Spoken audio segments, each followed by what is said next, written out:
전체적으로 아브라함의 삶을 보면은 하나님의 부르심이 두 번 있었는데, 첫 번째 부르심은 창세기 12장에서 부르심이 있었고, 두 번째 부르심은 창세기 22장에서 있었습니다.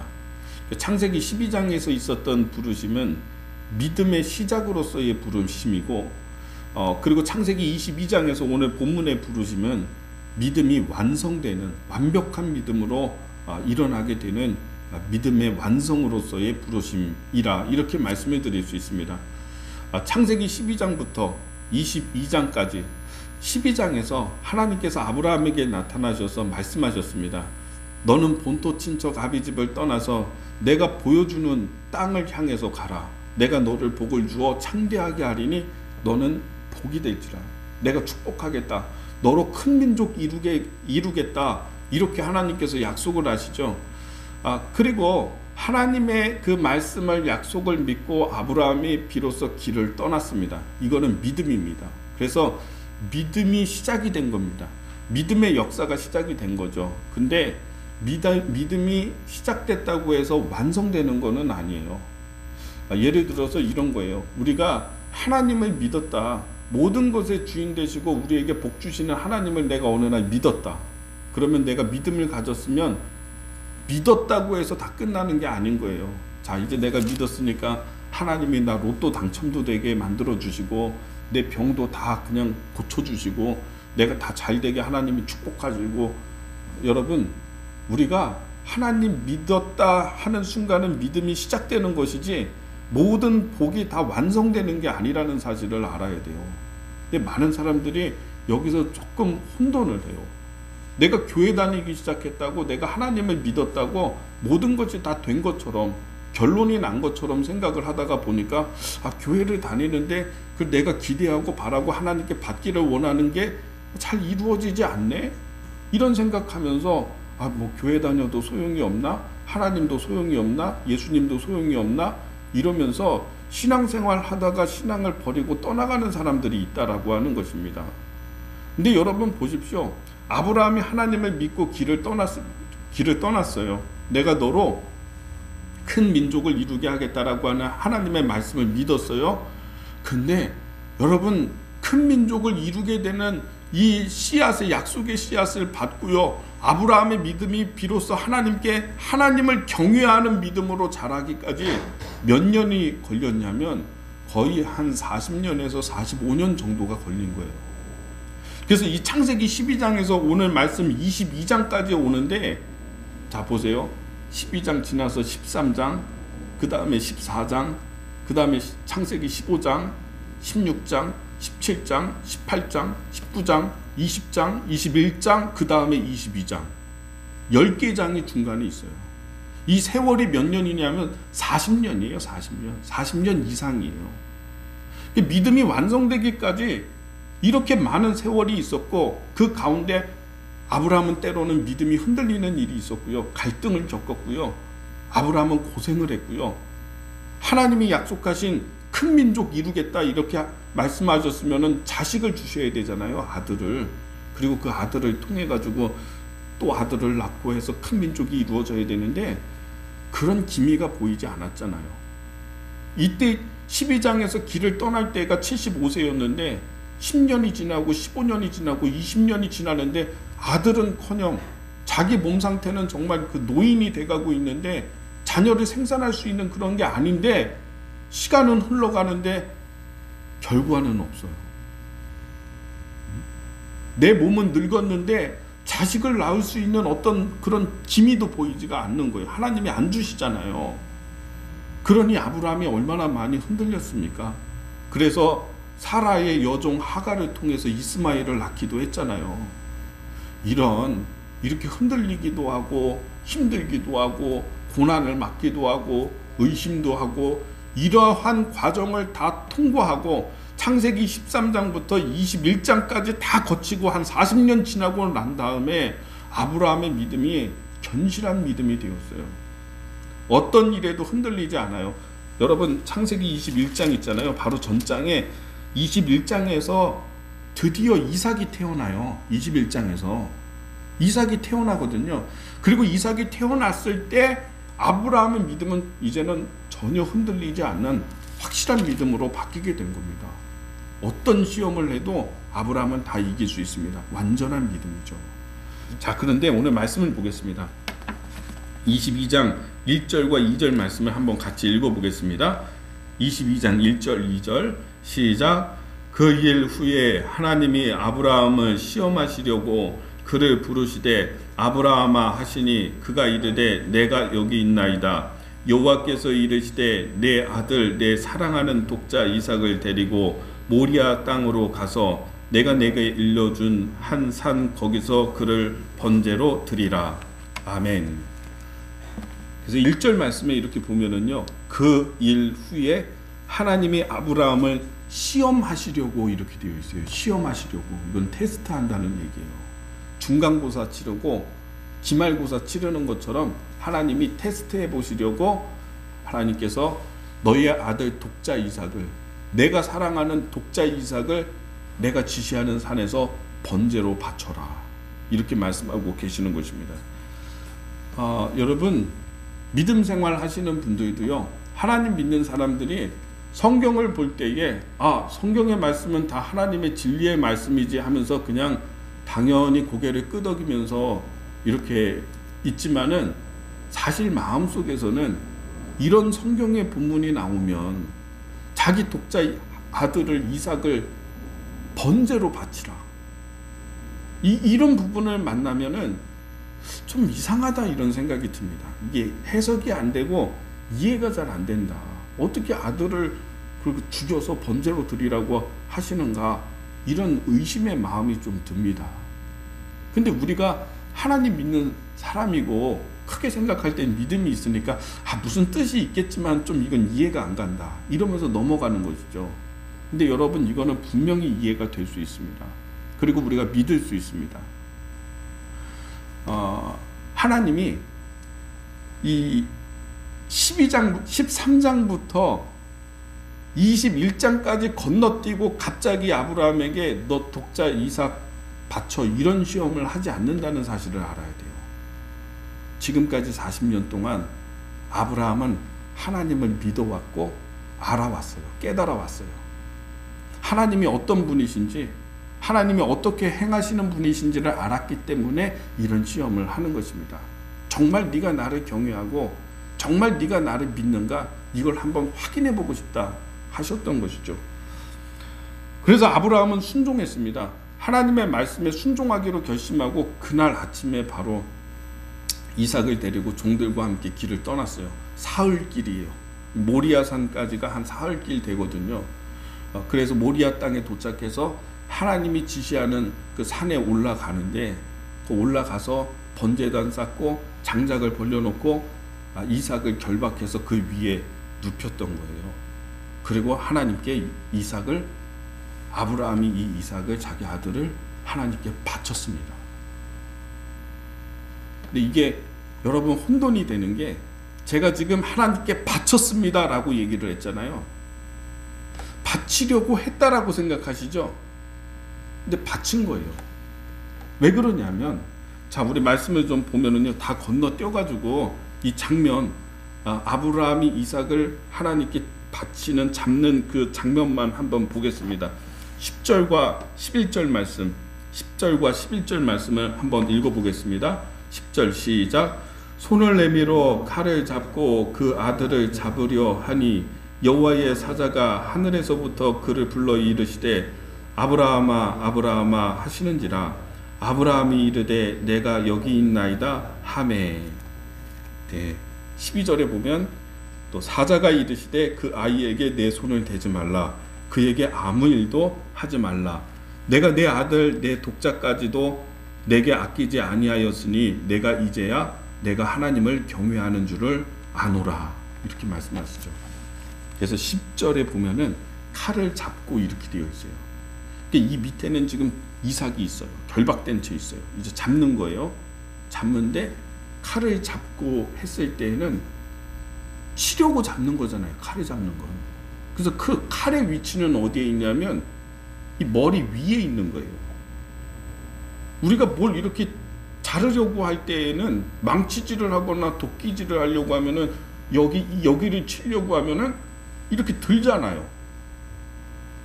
그죠? 그런 것처럼 하려고 하는 의도가 있으니까 지금 잡을 이 칼의 위치는요, 칼을 잡고, 이 말씀은 여기 있는 거예요. 칼의 위치가. 그리고 이제 보면 손을 내밀어 칼을 잡고 그 아들을 잡으려 하니는요, 칼이 여기 있다가 시작이 된 거예요. 내려온 거예요. 그래서 칼의 위치가 지금 어디 있냐면 가슴에 있어요. 이 얘기는 어떤 얘기입니까?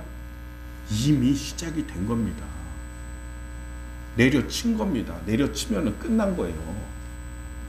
그러니까 바치려고 하다가 끝난 게 아니라 사실은 이게 이 칼의 위치가 여기 와 있다는 뜻은 뭐냐면 벌써 바친 거예요. 이건 한 거나 다름없는 거예요. 근데 여기 와 있을 때 하나님께서 급하게 불러서 아브라함아, 아브라함아, 그 아이에게 손을 대지 마라. 그 아이에게 아무 일도 하지 마라. 내가 이제야 내가 하나님을 경외하는 것을 내가 보았노라 하면서 하나님이 아브라함의 믿음을 인정하시는 것입니다. 멈추는 것입니다. 그리고 이 독자 이삭을 대신해서 번제할 양을 준비해서 그 순양을 번제할 수 있게 이렇게 해주시는 것이죠. 자, 보세요. 여러분, 사람들은 이야기합니다. 이런 장면을 보면서 참 아브라함은 비정한 사람이 아니냐. 이게 뭐 잡으려고 뭐 모양새만 갖춘 게 아니라 실제로 한 거 아니에요. 실제로 칼이 여기 있다가 칼이 이 위에 있으면요, 할 수도 있고 안 할 수도 있어요. 내려칠 수도 있고, 아, 이거 좀 너무 심한 거야? 아니야? 하면서 내려놓을 수도 있잖아요. 근데 칼이 여기 와 있다는 얘기는 뭐냐면 이미 내려친 것이고 끝난 거예요. 이거는 바친 거예요. 어떻게 이렇게 비정할 수가 있나, 이런 생각을 하는 것이죠, 사람들은. 그러나 여러분, 이게 비정한 게 아니라 이게 믿음이에요.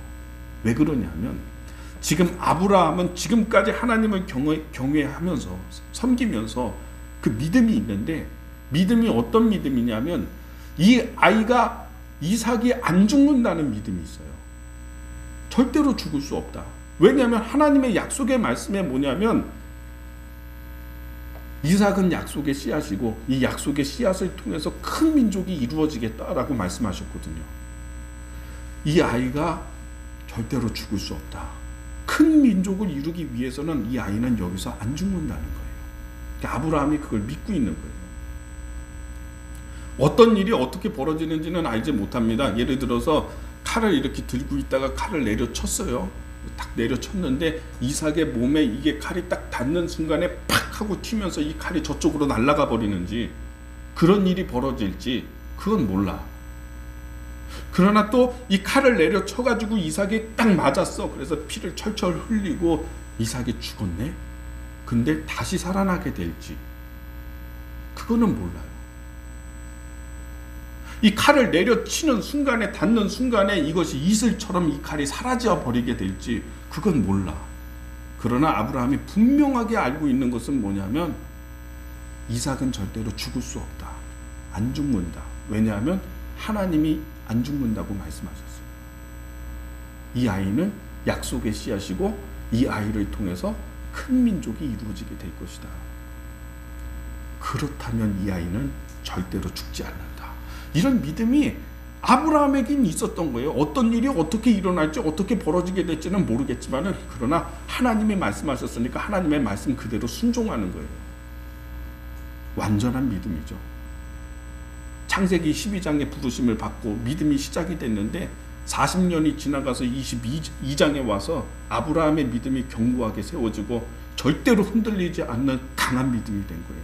완전한 믿음이 된 거죠. 우리는 이 과정을 통해서 이렇게 생각해 볼 수 있어요. 뭐냐면 어느 날 갑자기 되지 않았다는 거예요. 네? 갑자기 된 게 아니라는 것입니다. 이런 완전한 믿음을 갖추기까지 아브라함은 40년의 세월이 필요했고요.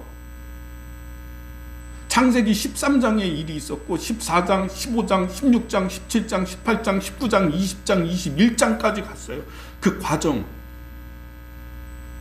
13장부터 21장까지를 다 생략하고 갑자기 22장이 오는 게 아닙니다. 여러분 생각하세요. 어떤 일이든요, 나에게 좋은 일이 있을 거야. 갑자기 그런 일 일어나지 않아요. 내 믿음이 견고해지고요. 교회도 마찬가지입니다. 교회가 부흥이 되고 교회가 회복이 돼야 되는데 하나님께서 우리 교회를 회복시켜 줄 거야, 잘 되게 하실 거야, 부흥되게 하실 거야, 그런 일 일어나지 않습니다. 그냥 그렇게 되지 않습니다. 절대로. 창세기 13장부터 20장까지 21장까지 건너뛰고 난 다음에 갑자기 부흥 이런 거 오지 않습니다. 내 인생이 이제는 하나님 믿었으니까 회복될 거야, 잘 될 거야, 그런 꿈 갖지 마십시오. 그런 거 믿음 아닙니다. 창세기 13장부터 21장까지를 다 생략하고 난 다음에 갑자기 회복 이런 거 일어나지 않는다는 거예요. 그 과정을요, 건너뛰려고 하면 안 돼요. 밟아야 돼요. 차곡차곡 하나님께 쌓아가야 돼요. 내 믿음을 보여야 돼요. 하나님을 사랑해야 되고요, 예배를 드려야 되고요, 기도를 쌓아야 되고요, 전도를 쌓아야 되고요, 참아야 되고요, 인내해야 되고요. 그렇게 계속해서 쌓았을 때에 여러분 완전한 믿음이 되는 것이고요, 하나님의 은혜가 나에게 찾아오는 것이고요, 하나님의 기적이 찾아오는 것이죠. 교회도 부흥되는 거예요. 그래서 잘 되고자 한다면요, 내 인생이 바뀌기를 원한다면, 내 인생이 하나님의 은혜로 충만하기를 원한다면 창세기 13장부터 21장까지의 과정을 쌓아야 돼요. 그래야죠.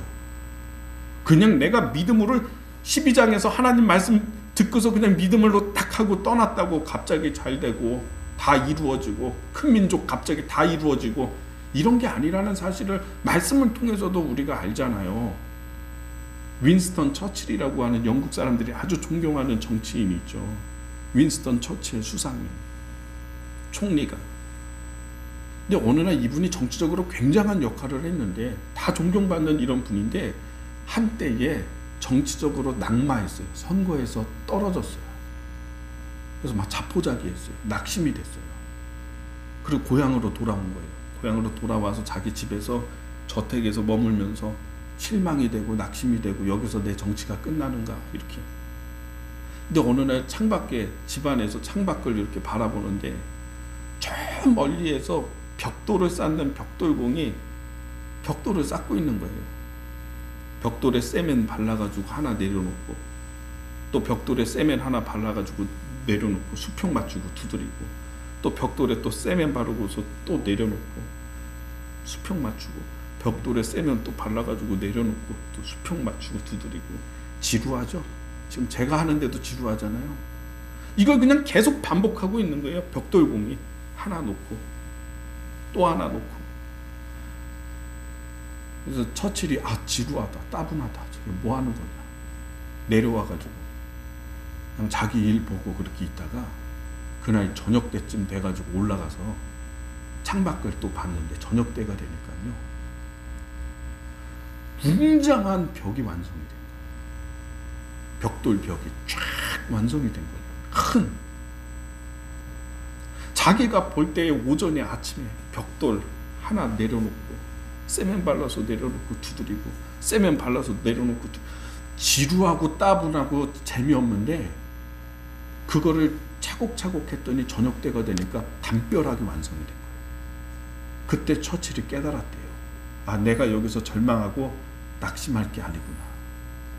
하나씩 하다가 보면, 눈앞에 있는 것들을 하나씩 쌓다가 보면은 담벼락이 되는구나.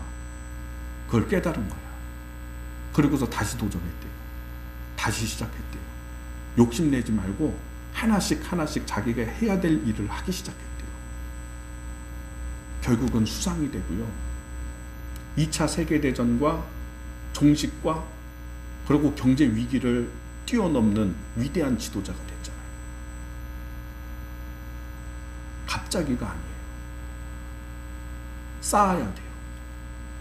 지루하고 따분하지만 이런 쌓는 과정을 하나씩 다 밟고요. 우리가 하나님께 보여드리는 거예요. 우리의 믿음을 보여드리는 거예요. 내가 이제는 하나님을 사랑하면서 살겠습니다. 하나님을 멀리 떠났지만, 하나님을 잘 생각하지 않았지만 내가 이제 하나님의 앞에서 정말 내가 살겠습니다. 이러면서 기도를 쌓고요. 전도를 쌓고요. 사랑을 쌓고요. 이렇게 해나가는 거예요.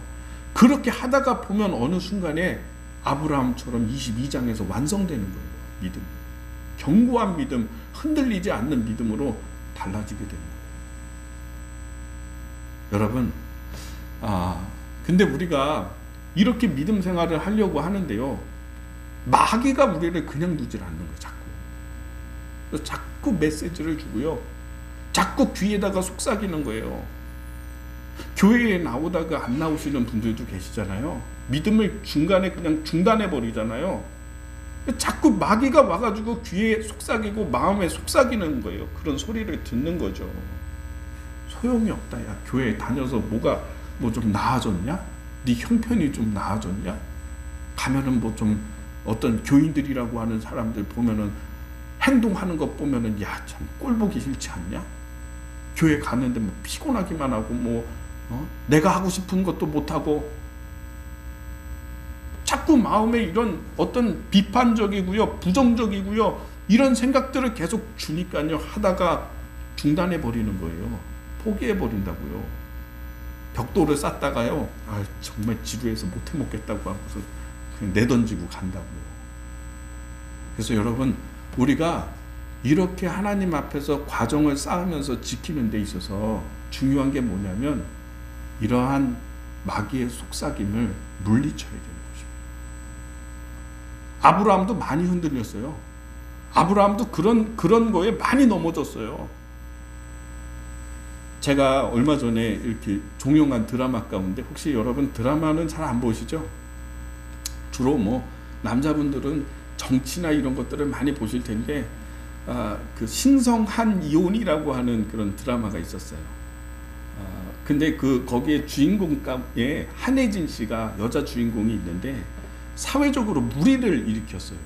너무 창피한 일을 했어. 그래서 사람들에게 지탄을 받고 굉장히 뛰어난 라디오 MC였는데 거기서 내려오게 되었어요. 하차하게 되었어요. 매일매일 낙심하고 절망스러웠어요. 사람들이 막 악플을 달아요. 악플을. 너 같은 게 그런 일을 하는 사람이 막. 그러니까 이제는 어떤 일도 시작할 수가 없고요. 사람들의 시선이 무섭고 악플이 무서우니까요, 못하고 있어요. 근데 어느 날 기회가 왔어요. 기회가 와서 라디오 DJ로 다시 복귀할 수 있게 되는 기회가 왔습니다. 초등학교 2, 3학년 되는 아들하고 대화를 나누는데, 아들아, 엄마가 라디오에 다시 복귀할 것 같아. 그랬더니, 근데 아직은 좀 힘들어. 그랬더니 그 아들이 하는 얘기가 뭐냐면, 제가 참 은혜 많이 받았어요. 뭐라고 얘기했냐면, 엄마, 악플 다는 사람에게 지지 마. 악플 다는 사람들한테 지지 마. 이 얘기를 바꿔서 얘기하면, 악플에게 지지 마. 못되게 얘기하는 사람, 부정적으로 얘기하는 사람, 이런 사람들한테 지지 마, 엄마. 이렇게 얘기를 하더라고요. 여러분, 인생 살 때 모르면서 막 얘기하는 사람들이 있잖아요. 내 사연 다 모르면서, 내 상황 다 모르는데 사람들이 악플다는 게 뭐냐면 다 모르면서 그냥 생각나는 대로 그냥 얘기하는 거예요. 너 같은 게 무슨 라디오 DJ냐. 그런 일을 모르니까 얘기 막 하는 거예요. 여러분, 악플에게 지지 마세요. 마귀가 여러분에게 막 악플을 달거든요. 비판하거든요. 수근수근 대고요. 사람들의 입을 통해 가지고 막 나를 비난하고요. 정죄하고요. 너 같은 게 뭐 할 수 있냐고 하고요. 너 같은 게 무슨 하나님을 믿냐고 하고요. 해봤자 소용이 없다고 얘기하고요. 막 이렇게요. 악플을 다는 거예요. 여러분, 악플에게 지지 마세요. 이런 속삭임에 지지 마시라고.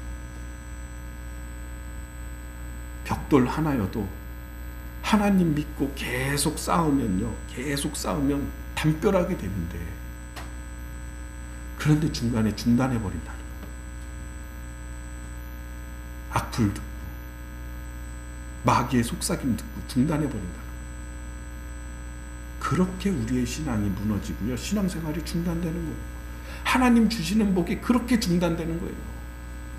저는 오늘 우리 모든 성도들이 이 말씀을 좀 깊게 묵상하게 되기를 바랍니다. 하나님이 여러분에게 은혜를 주십니다. 내 믿음이 완성될 수 있도록, 좋은 하나님이 주시는 복을 누릴 수 있도록 하나님이 우리에게 지지를 하고 계시고요. 도와주시고 계시고요. 함께 하시고요. 아브라함이 창세기 12장의 부르심을 받아서 22장에서 완성되기까지 하나님은 아브라함을 찾아가셔서 은혜를 주시고 복을 주시고 도와주시고 역사하시고 인도해 주신 거예요. 마지막으로 여러분 한 가지 예화를 좀 드리려고 해요. 제가 참 은혜가 돼요. 루즈벨트라고 하는 분이 계시죠. 미국의 대통령, 미국 최초의 4선 대통령 루즈벨트예요. 프랭클린 루즈벨트, 굉장히 존경받는 분이죠. 소아마비입니다. 장애인입니다. 걷지 못합니다. 휠체어에서 일어나지 못해요. 대통령이 어렸을 때부터. 근데 이 루즈벨트가 그냥 아기 때부터 그냥 이 장애가 있었으니까요. 스스로 자꾸 위축되고요. 주눅들고요. 다른 형제가 다섯 형제였는데 자꾸 비교하고 위축되고 이렇게 되니까 아버지가 어느 날 장에 가서 나무 5그루를 사왔어요. 그러면서 바로 그 옆에 숲이 있는데 숲에 가서 아이들에게 너의 나무 하나씩 심는 거예요. 이거는 네 나무, 이건 둘째 거, 셋째 거, 넷째 거, 다섯째 거 이렇게 해가지고 나무를 5그루를 심었어요. 근데 이 나무를 1년 동안 가장 크게 튼튼하게 잘 기르는 사람에게 뭐든지 다 들어주겠다 이렇게 약속을 했어요. 그러면 자녀들이 얼마나 많이 애를 썼겠습니까? 물을 주고요 막 했겠죠. 근데 루즈벨트는 그렇게 잘 못하잖아요. 몸이 불편하니까. 근데 1년이 지났습니다. 지나고 봤는데 결과를 보는데 숲으로 가가지고 결과를 보니까 루즈벨트의 나무가 엄청나게 큰 거예요. 다른 형제들보다도 훨씬 더 아주 튼튼하고요. 잎사귀도 무성하고요. 큰 거예요. 그래서 루즈벨트는 생각했대. 내가 나무를 잘 기르는 사람인가 보다. 하나님의 행운한가 보다 나는 잘 돌보지도 못했는데 자기 나무가 이렇게 크니까요. 너무 신기하고 내가 식물을 키우는 데 좀 이렇게 능력이 있나 보다 이런 생각을 했대요. 그래서 아버지가 야 너 소원을 말해봐라. 그러니까 저는 식물학자가 되고 싶습니다. 유명한 식물학자가 되고 싶어요. 네가 식물학자가 될 수 있도록 내가 모든 지원을 아끼지 않고 도와주겠다. 이렇게 했대요. 근데 루즈벨트가 기분이 너무 좋아서 그날 잠을 못 잔 거예요. 잠을 못 자고 그 다음날 아침까지 새벽까지 못 자다가 새벽이 돼가지고 그 나무가 너무 대견하잖아요. 고맙잖아요. 그래서 그 나무를 한번 보러 가야 되겠다. 모두가 잠들었을 때에 나와서 나무를 보러 숲으로 갔대요. 숲에 이렇게 보니까 거기 사람이 있더래. 누가 이렇게 조리개에 물을 담아가지고 지금 자기 나무에 물을 주고 있더래요. 가까이 가가지고 보니까 누구냐면 자기 아빠가 자기 나무에 물을 주고 계시더래요. 저는 이 대목에서 눈물 나요. 아빠가 제일 모자란 아들 자신감을 주려고 아빠가 매일매일 가서 물을 주고 계셨어요. 루즈벨트의 나무에. 루즈벨트는 자기가 행운아라고 생각했어요. 내가 식물을 잘 키우는 사람이어서 나무가 잘 자랐을 거라고 생각을 했어. 근데 그게 아니었어. 아빠가 물을 주고 계시더래요. 우리는요, 내가 그냥 잘 되는 줄 알죠? 내가 그냥 복을 많이 받고 나는 행운하니까 내가 잘 된 줄 알죠? 내가 건강한 줄 알죠? 내가 모르는 사이에 하나님이 물을 주고 계셨던 거예요. 나는 하나님을 잘 몰랐지만, 나는 그걸 깨닫지 못했지만 하나님이 물을 주고 계시는 거예요. 그래서 오늘까지 이렇게 이르게 된 거죠. 여러분, 믿음은요, 처음부터 갑자기 완성되지 않습니다.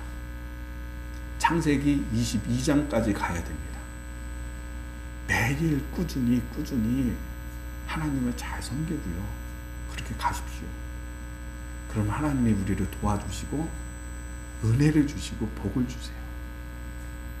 믿음이 완성될 수 있도록 도와주세요. 이 사실을 믿고 여러분이 우리의 믿음을 견고하게 하나님이 보시기에 합당한 오늘 우리 12절 말씀을 한번 다 같이 읽어보고 말씀을 마치겠습니다. 12절 말씀 읽어보겠습니다. 12절 시작. 사자가 이르시되 그 아이에게 내 손을 대지 말라. 그에게 아무 일도 하지 말라. 내가 내 아들 내 독자까지도 내게 아끼지 아니하였으니 내가 이제야 내가 하나님을 경외하는 줄을 아노라. 아멘. 이제야 내가 나를 경외하는 것을 내가 보았다. 너의 믿음이 완성됐다. 이렇게 평가를 해주시는 것이죠. 저는 오늘 이 말씀이 여러분에게 들리게 되기를 바랍니다. 너의 믿음이 견고하다는 사실을 내가 봤다. 하나님의 칭찬을 듣게 되는 여러분의 믿음이 되시기를 예수님의 이름으로 축복합니다. 기도하겠습니다.